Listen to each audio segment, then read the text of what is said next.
Okay, so it is a little bit after 6:30. So I think we should probably go ahead and get started. We've got a couple people here. Others can join us as we go on. Hi, thank you so much for joining us. Welcome. My name is Jessica Vert. I am a children's programmer at the Thompson branch of the Central Arkansas Library System, and I am so excited to be here tonight. We're going to be talking with Maria Romero, and she's just amazing. So I am actually just going to say, if you have any questions or anything like that, please ask them in the chat. We will talk about them at the end of the session, time permitting. And I'm just going to turn it over to Maria Aguilar, because she's going to introduce Maria Romero. And let's go ahead and get started, because I want to learn some stuff. Hola, hi everyone. Thank you for joining us this evening. I also want to thank the Thompson Library and Jessica Bear for hosting this event. I now want to welcome Maria Romero, a bilingual speech pathologist who will be talking about early literacy and share tips on how you as parents can help your children maintain the skills during the holiday school breaks. Again, thank you for being here with us tonight. Maria, welcome. Hi, thank you, Maria. Also, Maria, I feel like we have a very amazing name. There's a lot of Marias in the world. And Jessica, thank you so much for just, being able to create this opportunity, this project through the library. I think that, it's just a good way to provide information to all families, not just, parents, but I think any family who has or is a caregiver. Should I put it that way? Because I know sometimes in this time of COVID, I know some grandparents have had to babysit a couple of times here and there. So, I think we're all kind of just eager in learning new opportunities and ways to, keep those babies involved and learning in a way. So thank you again for the opportunity. And I'm just so delighted to be here with you. Let me go ahead and share my screen, because I definitely have this presentation that I want to share with you. And everyone else that's here, thank you for being here. I know that it's around dinner time, and it's also, time to be with the family. So for you to be able to be with us tonight, I really appreciate you. And I hope that you find this information helpful, and that you share with other parents and friends and family. All right, so here we go. Let's go ahead and get started. So today's topic is bilingual literacy, and with an emphasis of things that we can do at home to help our children while we are on break. And I went ahead and provided information that we could do not just during Christmas break, but just in general, because I know we have spring break, we have summer break. And so I know that the different things that we're going to discuss today kind of just are things that you can apply within any break. It's not just, the holiday winter break. So it says it's connecting. Jessica, are you able to see the PowerPoint? We are. It seems like it's trying to load. Like there we go. Okay. We're there we go. Okay. It's like that 1 second delay. I could see it on my screen, but not on. Okay, fantastic. Awesome. So here we go. Again, my name is Maria Romero, and I am a speech language pathologist. I've been doing this for about 10 years. I absolutely love my job. I feel like it's very rewarding in regards to being able to provide educational, informational services to the community. And early intervention is perhaps, I would say, my passion. It's my mission. I feel that the earlier that we can identify, we can intervene, help, and close those gaps. I think that that's the most important thing, being able to know if there is something that we could work on to make it better. So let's go ahead and get started. Here I have just the 4 bullets in regards to the things that we will be just chatting, and feel free if you have questions and comments to go ahead and put those in and ask or raise your hand. We'll have some time towards the end to answer those specific questions or concerns that you might have. But a couple of the things that we're going to start off is mainly defining what is literacy and what is the difference between literacy and early literacy, because I think that we need to define those before we kind of actually just go into the things that we can actually do at home. And then, why is early literacy important? As a parent, how can I help? And what are the things that we can do at home that also don't require a lot of preparation or money to acquire different materials to do an activity? So the first thing we're going to start off with here is the definition of literacy. Most people, we know this as just having the ability to be able to open a book and read through it. Or write, because I think sometimes we don't associate writing with reading. I think we think of one entity and then the other. But the thing is, it's all kind of interrelated. From the speech and language point of view, you have the comprehension and then you have the speaking, but then writing is also another way of expressing yourself. So that's why one of the things that I wanted to do here is define each one and see how they all kind of interrelate, because it's kind of like you can't really do one without the other, if that makes any sense. So the definition from UNESCO, which is the United Nations Educational, Scientific, and Cultural Organization, and you can Google some of these different sites that I have here and find some more information on that, but they define literacy as having the ability to identify, understand, interpret, create, communicate, and compute while using printed and written materials associated with varying contexts. So that definition itself is a mouthful. You're like, wait, what? And so again, pretty much what I had said before, you can't have the comprehension without the speaking, without the writing. And most of us who have a second language at home are familiar with this, because as our children go to school, for those parents that have children at school, when they are enrolled, that's one of the questions that is asked at registration. Do you speak another language other than English?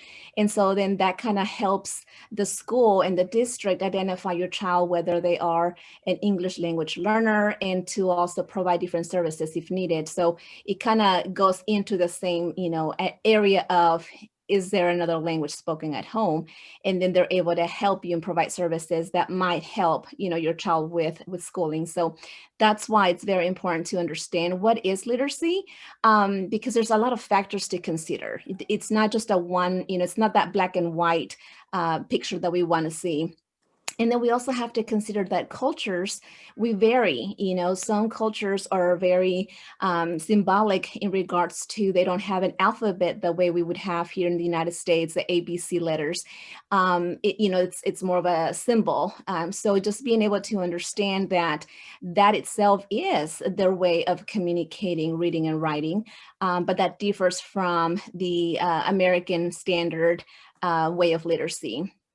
And when we think about bilingual literacy, bilingual, bi means two. So that's what that is.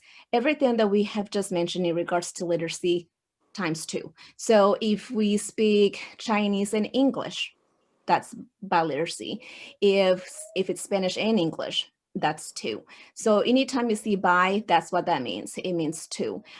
So you would incorporate literacy of your language that's spoken at home or that which might be considered your native language, plus the other language that is being learned. So in the state of Arkansas, I believe most schools are English language is what's spoken. So I would consider those two being the ones here.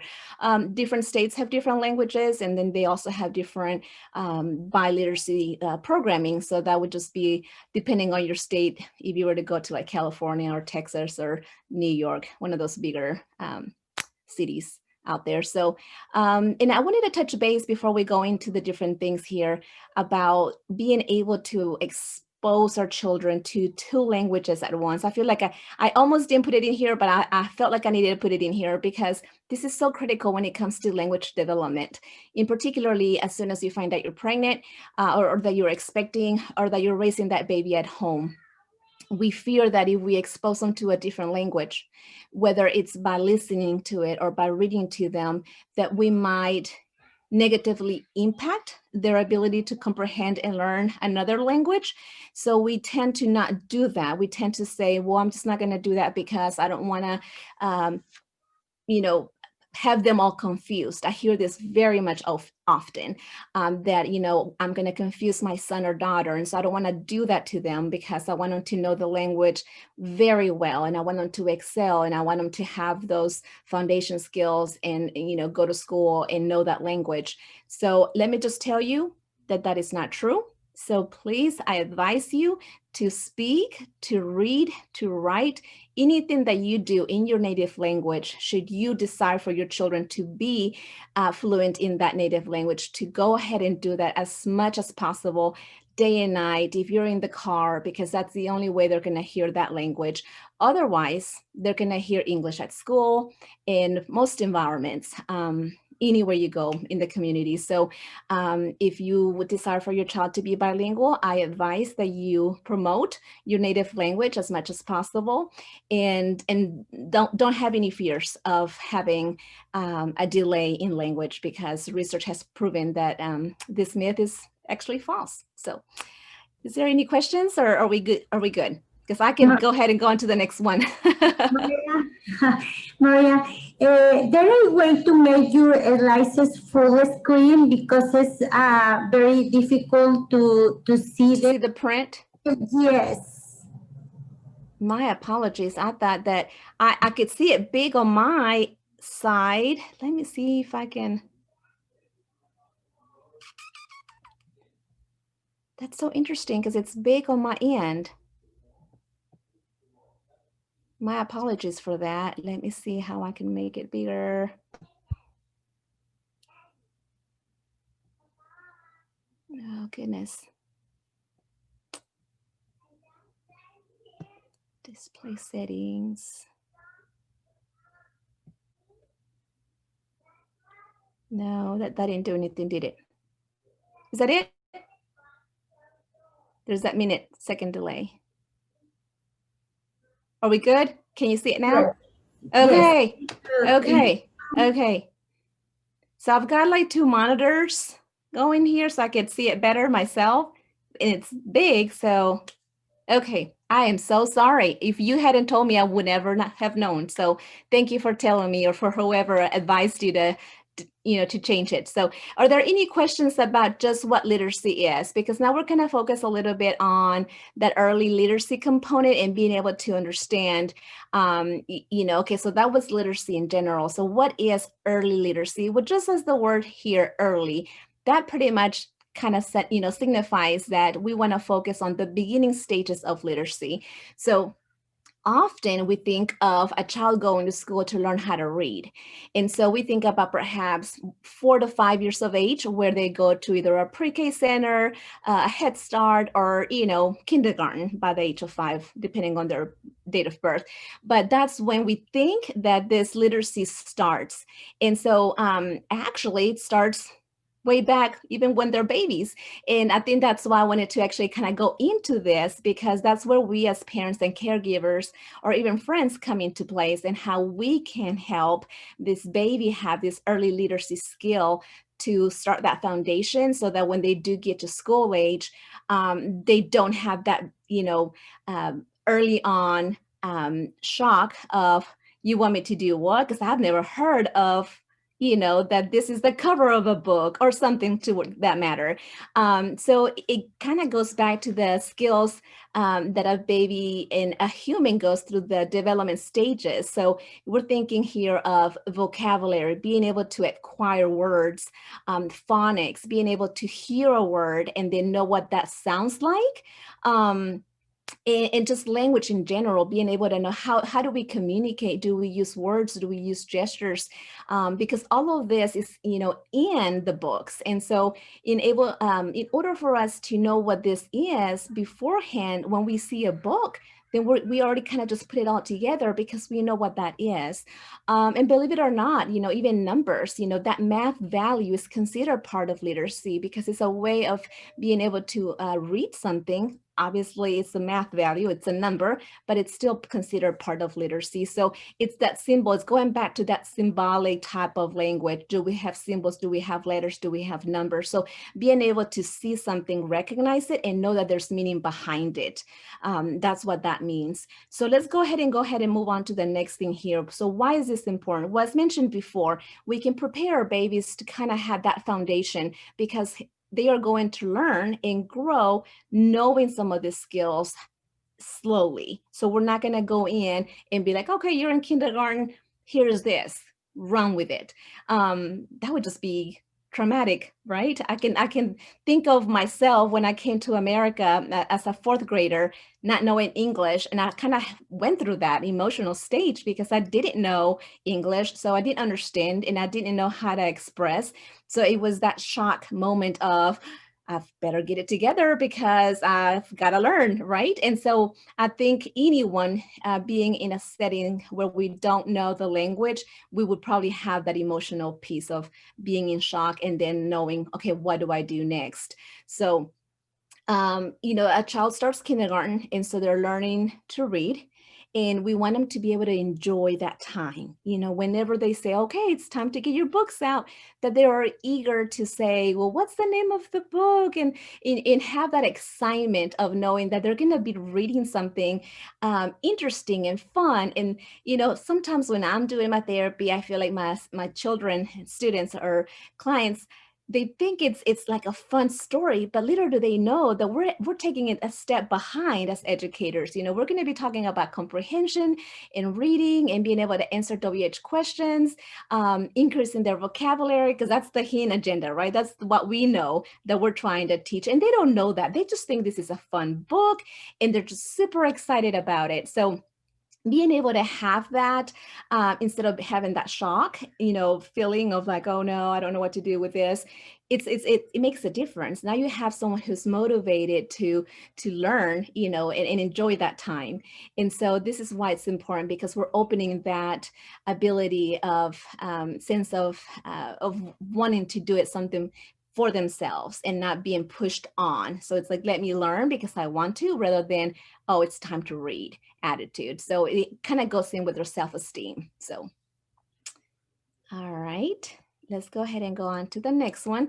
As mentioned before, I think that anyone who is at home, a caregiver, or, even friends of friends, because I know sometimes we have, well, not right now because of COVID, but before, if you have an errand to run, you might have one of your best friends come over and watch your baby. And so you might be like, hey, I left a couple of books on the couch. Maybe you can read those, while I'm gone, and run over to the grocery store. So then now before you know it, now they're also being part of this early literacy time period of this child's, life. So it's one of those things that they also don't know, but by you dropping that book and saying, well, maybe you can read this book while I'm gone, that too has now incorporated your friend to be part of this. So I feel like it's a village. It's everybody putting in their 1 time, 1 second, 1 cent into this foundation of reading. So, I had mentioned before that this starts at the baby stage, and this is where we can come in and help.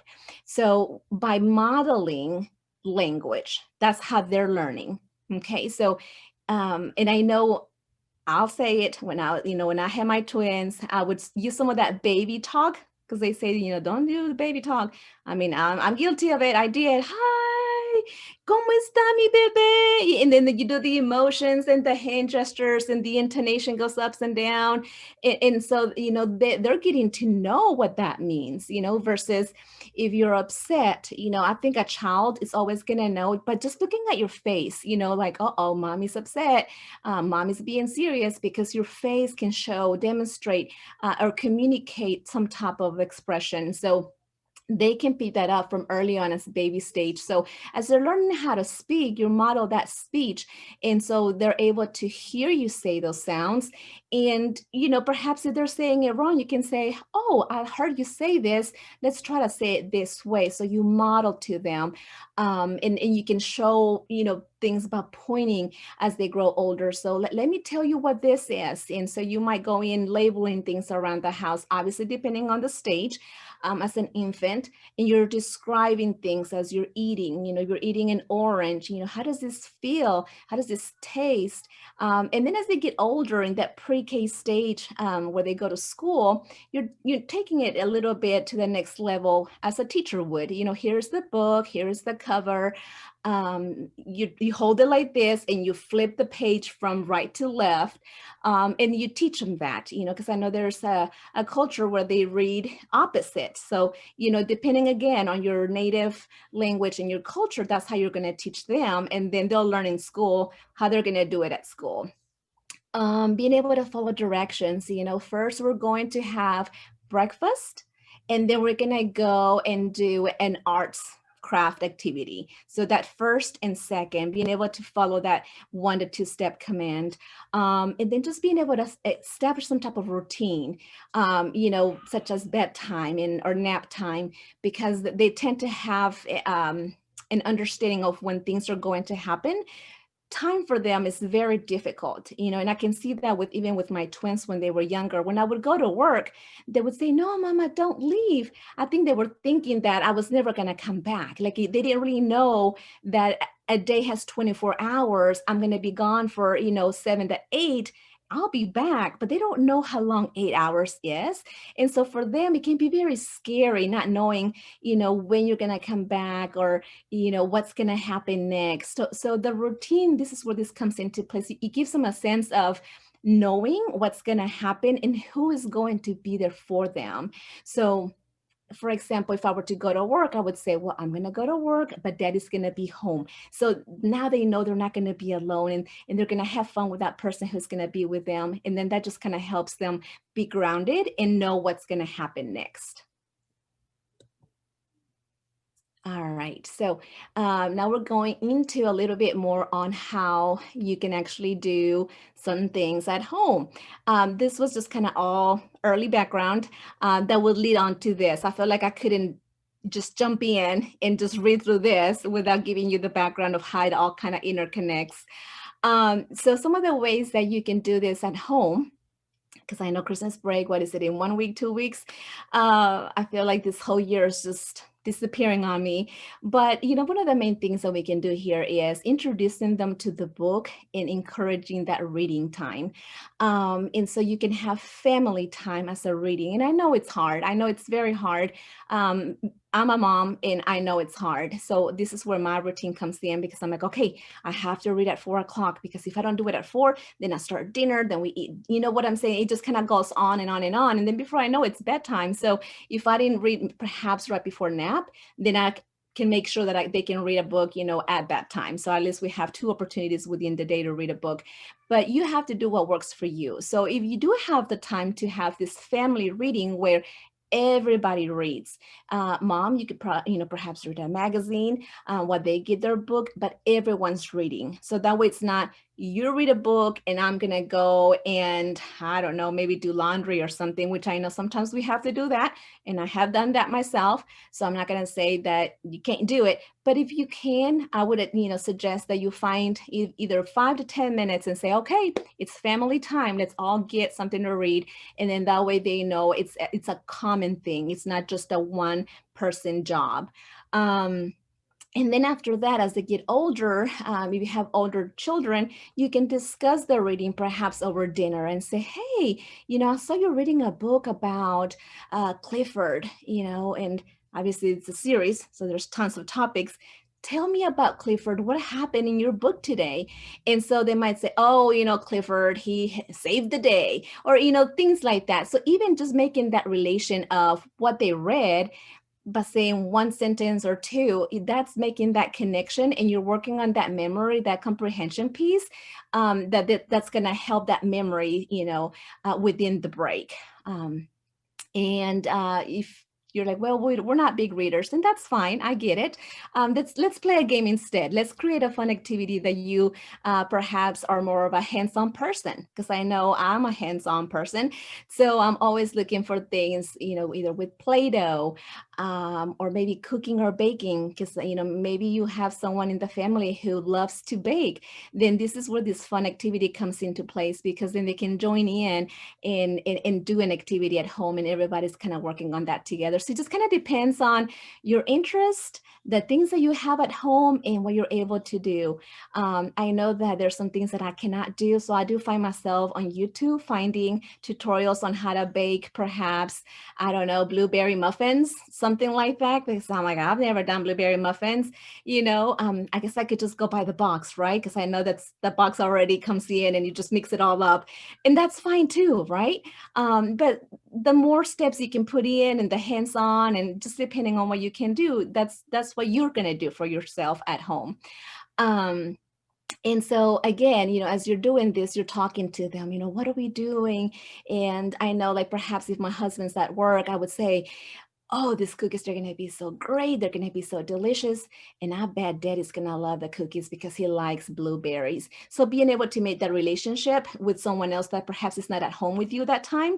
And so now you're making everybody inclusive in how the task that you're doing, you're describing, you're talking about it, but you're including someone else as part of that family member. So, and you'll be surprised, because the first thing that my twins do when my husband comes in, guess what it is? Hey, Dad, guess what? We made you blueberry muffins. It's like, because now they've remembered, right? That was the last thing they heard. And so they're like, do you want it? And then it's like, no, I have to go wash up and things like that. But it's just very fun to see that connection, that I know it's not just working for them, but now they're including someone else. And that's very important when it comes to the whole speech and language component, because when we think of social skills, that's what we're looking at. We're looking at connections with other people, whether it's family members or friends, being able to socialize and have that conversation in helping them, and being caring and knowing how to problem solve. That kind of goes into that component. Sometimes we don't think about how that's very impactful in that way, but it's the little things that start at home that carry over when they go to school, and they're able to help a friend, or perhaps someone broke a crayon and they're like, oh, it's okay, you can borrow mine. So now they're being inclusive and being a friend. So that's where the social skill comes in. If you have time, and if you can, and I know sometimes it can be very difficult with COVID, but if you can go for a walk, either to the park or, just around the block, do that. Because I know that vitamin C and D from the sun, whatever we get from the sun, just being able to breathe, it just kind of gets that brain going. The message of, oh, I've got to stay here and read a book all day. Now you're outside, and now you're reading, you're seeing things in a different way because you're breathing different air, or perhaps you're cold. So now you can even talk about that. How do you feel? Oh, perhaps you forgot your jacket, so let me borrow mine, and things like that. So you can have that language as you go for a walk. The bottom picture, the one in the blue, is actually one of mine from my twins. And so here what we were doing is we were actually learning about what the signs mean. So it's like, here's different things, right? There's lots of symbols and there's words. So you have, if you remember from the beginning, we talked about numbers and how that conveys meaning. So we have the number 15, and then you have the word speed limit. And then underneath it, you have the word slow. And then you have like the man running, right? Or the person running. So here we're talking about safety. We're talking about, what happens when someone drives and why we have to be careful. And so, why you can't get on the street, because if there was a car coming, even though they're going 15 miles an hour, they can still hurt you. So being able to just have a walk within your neighborhood and being able to identify and match words to meaning, because that's what this is all about, meaning, being able to understand that a word or a symbol has meaning in whatever language you speak, and you can explain it to them. What does that mean? How can that impact you? What does that mean to the person driving? If there was an accident, what can we do? And so they're like, call the police. It's kind of being able to problem solve, so you can take it to the next step, obviously depending on the age, but you'll be surprised when you teach them one thing, before you know it, they'll remember, and then they'll be able to tell you the next. You're driving down the street and here comes the police officer. They're like, oh, maybe a car, bumped into the mailbox. And so they remember that story you told them of what happened before. So now let's go ahead and talk a little bit about these younger children recommendations, because I know I'm kind of running out of time here. So please forgive me. I just have so much to share. So I'm going to kind of rush through this here really quickly, but I'll slow it down a little bit. I just get so excited. But one of the things that you can do at home, I'm going to go into detail here, is singing. All right. Singing is poetry. Singing is rhyming. And oftentimes you can say, how did you learn that song? And it's like, I don't know. And they just heard it one time and now they're singing, Itsy Bitsy Spider, the ABC song. So it kind of goes into that because there's this rhyme components, and rhyming, again, is poetry. It's part of reading. So if you can sing songs, do it. Do it in your native language, do it in English, whichever language that you most feel comfortable with. Go ahead and do that. I know that with Christmas, if you celebrate Christmas, you could do a Christmas carol, whichever song you feel comfortable in doing. And then if you hear a sound that perhaps is not pronounced the way that you would want it to be, you can model again. You can say, I think I heard you say, so like, let's say that you spoke Spanish at home and the word was taco, T-A-C-O, right? So there's that C in the middle, and there's a process that's part of speech where they assimilate, they have this T because they heard T at the beginning. So now they're going to put it in the middle because they think it's the same sound. So they may say tato instead of taco. And so you might say, I think I heard you say tato. Let me hear you say it again. And then they'll say it. And then you come in and model like, oh, we need to put a C in there. And the C makes this sound. And then you model. And then, they don't get it the first time. It's fine. You just keep on trying. And then you model again. So that way they can hear it, right? Because they're trying to hear you say it the right way. If they're like me, because I love to speak rather fast, I have to tell myself to slow down. So, we use the little turtle or the snail picture or model, like, I need you to slow down, you're speaking too fast. Or perhaps we have someone who is a stutterer, and sometimes, that could also be part of repetitions or just different ways where we get stuck. So we can say, let's use our slow speech, and maybe that can help us be more clear on what we want to say. So this is where we come in and kind of model and kind of guide them on what they need to hear so that they can do it better. Intonation, just like I mentioned before, when you were, talking to that baby, like, I hear someone coming. So even our face moves, our body moves, and then our intonation goes up and down. And that's very important because, like, when you're in school, we're asking questions when we read a story. So being able to understand that it's not just a WH question of who, when, where, and why, but now we know we're not telling a statement. Now we're asking a question. So I have to give you an answer because you asked me a question. So you have to be able to understand the different ways of being able to say something rather than ask a question. The other thing here is you could do a scavenger hunt. You can go around the house and look for things. I have here in the next slide a speech. Actually, it's just a parent, I believe, who does all types of scavenger hunts for different holidays, different themes. And I actually follow her on Instagram because sometimes I'm like, I have nothing to do today. I can't think of an activity. I just go in really quick and take a screen on my phone, take a picture of it. And then I say, okay, we're going to go outside and look for, like, for example, during fall, we were able to go look for different things such as leaves and the colors and things like that. But it was already accessible for me on my phone because I took a picture of it. So just different things that you could do at home. Just depends, if you're at home and you are working on colors, you can say, hey, let's go around the house and see if we can find 2 things or 5 things, depending on the age, that are blue. Let's go find 5 things that are blue. And you'll go run around the house, the kitchen, the living room, the toy room, and I can't find one, mama, and so that makes it fun too, because now they're asking for help and you're helping them. So it's all about making it very interactive and very positive, right? And so the other thing is, again, describing, being able to use your senses. I always say sometimes it's hard to describe something, but if you stick with your senses, then you can guide them. How does it feel? What does it taste like? What color is it? And then once you go down that list, you already have at least 2 or 3 or 5 words that would describe that object. Categorizing. This is also another step of being able to improve your vocabulary. Being able to identify is different than being able to name. So identify is when you point at things. Okay, so like if I have my reading glasses versus my phone, you would say, I see something that we use to call daddy. So then they would pick the phone because that's the way of communicating with dad. That's identifying because you're just pointing. You're identifying an object. Being able to name is where you actually now have to think of the word and say the word. So if we were talking about colors, like name 3 colors, blue, red, white, whichever colors they were naming. And so that's different. There's the expressive and then there's the receptive. Being able to identify is more of the comprehension. Being able to name is actually the expressive side of language. Boxes. Oh, listen, now that we all have lots of Amazon packages coming in, save those boxes, okay? They have been like my favorite new toys at home. Big, small, medium, large. Those words are describing, right? And so they love to decorate it. We make a house, we make all types of projects with the cardboards, and then we recycle it. But within it, you can practice words such as put it in. Now take it out. Who is behind the box? So again, depending on the age of whether it's a baby or a child, you can still use the words because now you're implementing the word in just elaborating the content of your language.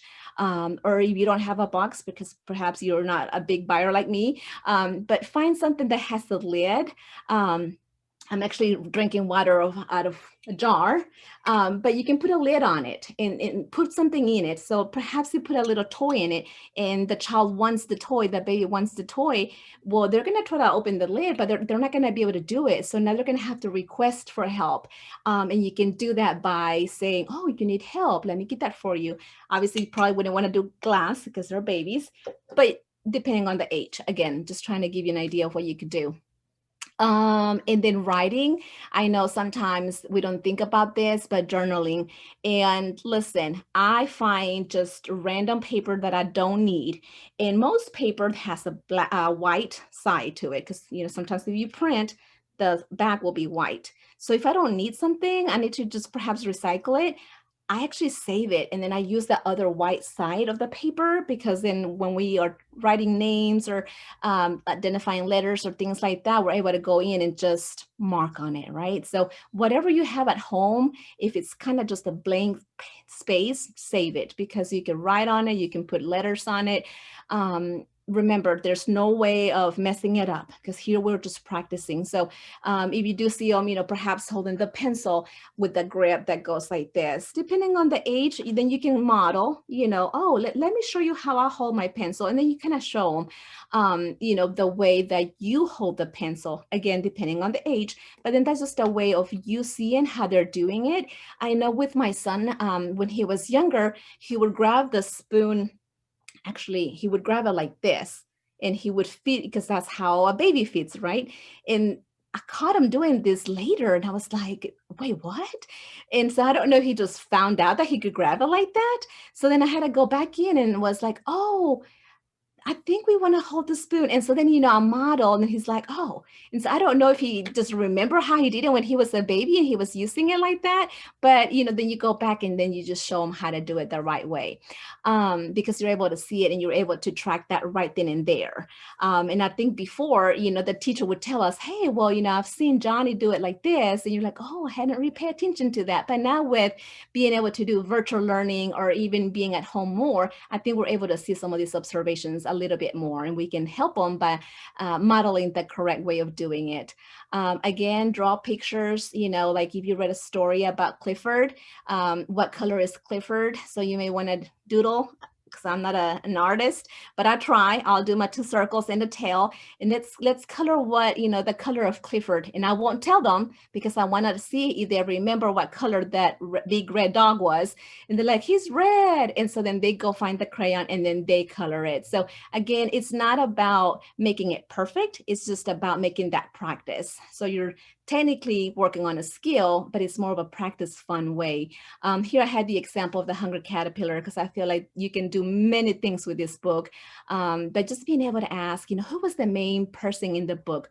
Clifford, hungry caterpillar, it's a caterpillar. And so being able to use those words that are mainly are used at school, character, what's the main idea, what happened at the beginning, what happened at the end. So those words that perhaps a teacher would use. And then if you're not sure what words are being used within that specific lesson, send the teacher a text or an email and be like, hey, what are the words that perhaps when you come back, after Christmas break, what lesson are you going to be targeting? And then they can give you an idea of perhaps 5 words that you may want to just kind of touch base a little bit on. And, just having that communication piece with the teacher can help you also understand the next lesson or whatever lessons actually taking place at this moment in time. I'm almost done. So here is that example of the scavenger hunt I was telling you about. See how it's just very colorful and it's just very straight of, all right, find something that has icicles on it. So if we were, walking down our neighborhood and the neighbors already turned their lights on, then you can kind of do this really quick. Or if you are like me, it's kind of cold outside, so I'll just drive around. And so we're like driving slowly and there's a dead end, so there's not incoming traffic. Again, be careful with what you're doing. But then you can identify things. Well, is there an inflatable that perhaps is the Grinch, or is there Frosty the Snowman? So you're out there identifying things. If you follow, let me see, right here, I put in her Instagram page. If you go on Instagram, you can follow her. I think she also has a Facebook page, and she'll have all types of scavenger hunts, different themes, letters, holidays, and so they'll give you an idea of what to look forward. If you haven't decorated for the holidays, you're having to wait to the last minute. I know we're busy with work. Being able to decorate would be a good way to also label, to comment, to request, to use those words that I was mentioning, in and out, behind, in front, and then lots of action words. What do you see? What are you going to eat? Don't drop the Christmas tree, right? I mean, I feel like that's one of the things, like, don't touch, right? Because we're going to break something. And then if they're expanding that phrase, I saw, that you found, and then you go on and then you model that language. So this one is from Graceful Expression. Her name is Grace, and she's a speech language pathologist out of California. And I just love her different ways of, she's always creating different ways of doing things at home. So you can follow her too on Instagram. She always has tons of fun stuff. For my older children, I wanted to go ahead and put some here too. If we have some babies that are older, right? I feel like once you're a baby, you're always the baby. So again, just kind of emphasize it, but more on the comprehension area. So if you're reading, you are asking questions of, I saw you reading a book about stars. Perhaps it was like, I don't know, astronomy or something. What specific lesson did you, read, or what chapter are you on? So you're using those words that obviously that age group will be using. If you were the author of the book, what's something that you would change? Did you like it? Did you like how it ended? What would you make it, different? Give me some reasoning behind it. So now they're actually making that connection to, I just didn't read something, but now I could be an author one day, right? I feel like I always tell my children, you are the author of your book. And so just giving them that power, they have the power of writing powerful things. Going back to that self-esteem thing, just being able to know that perhaps we have the next Harry Potter writer. I mean, you know what I'm saying? Like, you never know what they're going to be one day. So if you can just allow them to have that self-control and just go with it, I think that's just beautiful, to be able to know that everything that they have in their minds, that they can actually express it by writing it. I don't know, they could be an actor too, right? They can go out there and act it out, because that's also another way of expression. Again, just being able to review things by using their own words, writing. I think this is more for like, older children, where they're having to do a paragraph where you're doing the introduction, the body, and the summary, using some timelines. This, I think, will be a fun project to do, especially when you're at home. I know that I'm doing this even with my 4-year-olds in regards to a timeline. So I use I take lots of pictures, and if you take lots of pictures, you could totally do this. So I give pictures when they were babies. And so that's my beginning, right? And then I take another picture from the scrapbook that I have when they started to walk versus when they were 3 or, and now 4, and say, this is the beginning of your story. this is what happened in the middle, and then here you are at 4 years old. So you start introducing that concept of timeline, so that when they're older, you know, here they are now doing a history lesson, perhaps of the Egyptian, you know, chapter, and so they are able to assimilate those in beginning, middle, and end words depending on what subject they're studying. Being able to talk about numbers, again, as I mentioned, just wherever you go, if you're riding in the car, just talk about that. One of the things here that I have here are the 2 cups. They're like my little children's sippy cups. And then I have a measuring cup. And so this actually happened this week. We were doing some baking and we were doing some cookies. And so I told my daughter, get the measuring cup. She knows what the measuring cup is. I said, we're going to get 2 cups of milk. I don't know what happened, but she went and grabbed 2 of her cups, the brother and, you know, and herself a cup. And so it's like, are you thinking we're going to put milk in 1 cup and then the other and pour all of this milk in this amount of flour? She's like, no. So I don't know why she did that, but I thought this was a perfect example of being able to use measurement, because here now we're implementing that math concept of being able to measure things. So, you know, grab those spoons, talk about teaspoons, use about, you know, the big cooking spoons, and talk about the quantity that it holds and how that's very important. Like if it says 1 teaspoon, you're not going to put a cooking spoon of salt in your spaghetti, right? Because then it's going to be very salty. So then you talk about that and the importance of numbers. You make it meaningful for them. Again, you can do a scavenger hunt with the older children by doing more of an interactive. So perhaps you can give them a topic and say like, hey, I know we're not doing computer time, but I'll give you some time to do this. Go through a different site and find, you know, 5 ways of cooking with blueberries, right? So now they're having to go and hunt for recipes that have to do with blueberries, blueberry muffins, blueberry pancakes, blueberry pie. And then they can come back and tell you, oh, well, I found out that you could actually do this. You know, so you do have to be careful, because obviously there's a lot of things with that online stuff, but you can definitely provide them some guidance and then be with them next to them as they do that project. So there's a couple of do's and don'ts. Jessica, how are we doing with time? I know that we're kind of pushing here, so you tell me.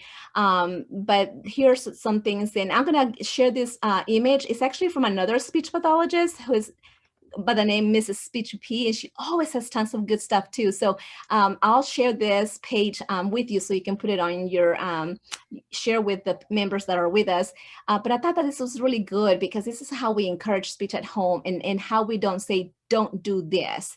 Don't say it like that. You know, I know that when I mess up, because I mess up, I don't like it when they tell me, you messed it up, you did it wrong. It just kind of sounds harsh, right? And that's me, and I'm an adult, and I can process that language. So we want to be positive about how we model, how we extend that opportunity for them to wait and express themselves, so that way they can do it independently and in a positive way. So that's why I had this here. So when we have someone who is trying to tell you a message and they can't get their thoughts out, we don't rush them. We don't show frustration, because they're already frustrated themselves. If they can't get that word out, you know, they're just not even going to say it next time. They're just going to give up. Because why? Because mommy doesn't want to hear me, because she's already frustrated that I can't say it right. Because they remember those things. I mean, I know, you know, we remember things. So that's why I had this here. I have a couple of things here, resources. Please use the things you have at home, books, magazines. I know in my mailbox, I have tons of brochures that, you know, different just businesses are sending, lots of ads and buying toys and things like that. So save those, because you can use those any way you like. You can read them. And I think I would just mention here that if you can't think of any other resource, visit your local library, right? I feel like that's the place to go, because they have tons of things you could use, whether it's a book, a magazine, online projects, or events that would provide information, or whether it's educational or just informational. And so if you don't have a library card, I would suggest that you reach out to them and see how you can go by getting one, so you can have access to all this wonderful stuff. So just make it fun. Whatever you do, make it bit fun.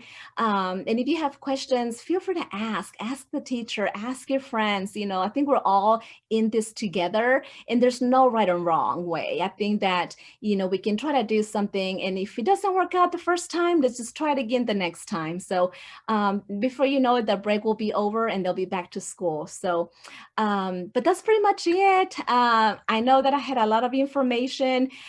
Christmas is coming, so the best toy that a child can have is a parent who plays with them. I love this quote by Bruce Perry. So don't go buy that $200, $300 toy. You can if you like, but I think by them just having you next to you and playing and talking to them, that might just be the Christmas they probably will never forget. So just being cheesy here for a minute, but what questions do we have, Jessica? And I know that I kind of went way over time, but I just felt like I wanted to share a couple of things that are helpful for me, have seen it work with my own children, have seen it in therapy, in my professional career.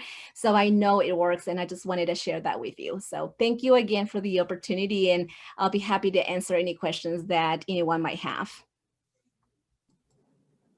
Thank you, Maria.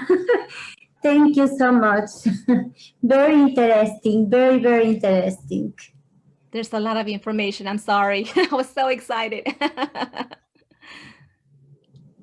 Jessica, I can't hear you.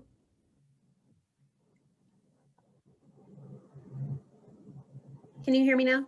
Yes. Okay, great. So that was awesome. Thank you so much for all that information. That was really, really cool. I'm not seeing any questions in the chat. I did get a couple of questions on an email earlier that I was going to share from Esperanza Masana. She asks, do children in bilingual households learn to speak later? Is overall speech somewhat delayed? I have a 20-month-old son that points a lot at objects but has a hard time saying words. He can say bus, mama, dada, baba, agua, coco, and boo-boo. So going back to that PowerPoint at the very beginning of does it impact our development? And so the answer is no. We should be able to have language in either one. If you're using both languages at the same time, what you will actually see is that perhaps they might have more words in one language than the other. And I can say that because even with my twins, we have always spoken both English and Spanish at home. And what I noticed was that they would find the easiest word and they would use that. Let me give you an example. So like the word shoe, right? Shoe. I mean, how easy is that? It just comes out and it has meaning. I know what it is. Versus zapato. So now we have 3-syllable word, right? And then there's different sounds and different consonants in there. So like they would tell me, Mom, in Spanish, Mama, dame mi shoe. And I'm like, of course you would do that because that's how smart the brain is. You know what I'm saying? The brain is not going to work hard, right? They're going to use it.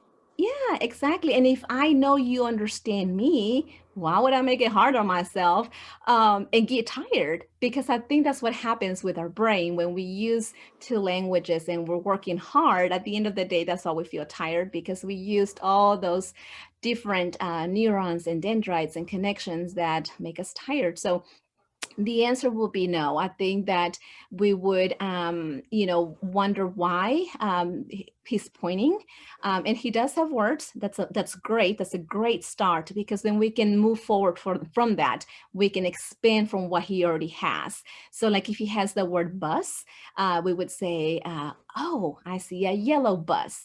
And so now we're using those colors, the descriptive language. So now we can say yellow bus, and so now we're adding the color in there, big or small bus.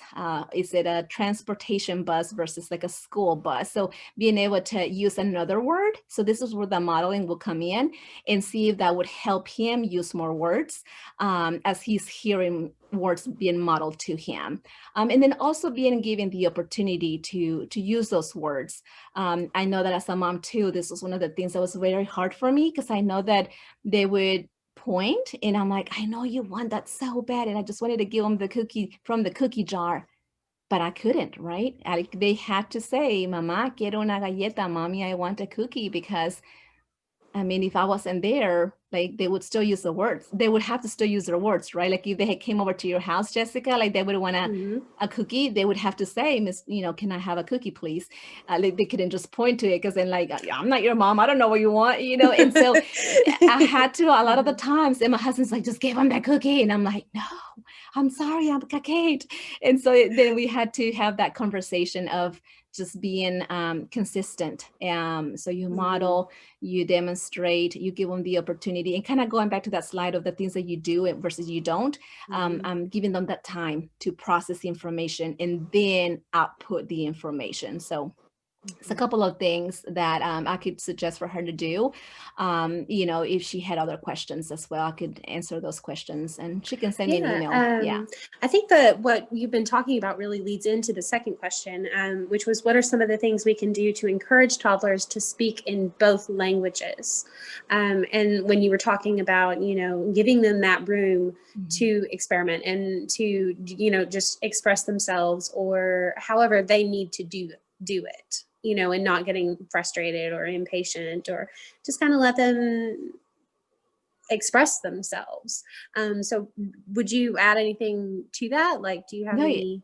Yeah, you're right. I think we kind of had discussed that in our slides, and you're absolutely right. Just being able to provide that opportunity and model, whether it's in one language or the other. I always tell my parents, use the language you feel most comfortable in. So if your native language is Spanish, and, a lot of parents I have a lot of friends who have degrees in Mexico, like they are educated professionals who have, an extensive vocabulary. So I'm like, if you are great at that, use that, use that, because that is your comfort zone. You can manipulate it, you can change it, whichever way you want to do it, use it. If you are learning a second language, then what better way to practice as well, right? And so you could do it in Spanish and then in English, and simultaneously, whichever way you wanted to. I mean, either way, eventually the child's gonna know shoe is zapato, right? Because you're putting that shoe on every day. Yeah, awesome. Well, I'm not seeing any more questions coming up in the chat, and those were the two that I got in email today. So I thank you so much. That was so informative and just so interesting, and I definitely learned a couple of things. Is there anything that you want to add, Maria Aguilar or Maria Romero? Anybody? No, you say thank you to the people that joined this. And if they want to suggest another topic, they can feel free to do it. And we will happy to organize another topic with the parents, something are concerns, and we can organize for them. Yeah, absolutely. I would love to do some more of these. So if you guys have any ideas about things that you would like to see, please let us know. We're always open to suggestions like that. And thank you so much for coming this evening. I hope that it was enjoyable for you, and have a great, great night. Thank you so much. Thank you so much. Thank you, Maria. Thank you. Christmas. So happy holidays. That's right. Have a good, safe holiday. Have a good one. Absolutely. Bye-bye. Bye.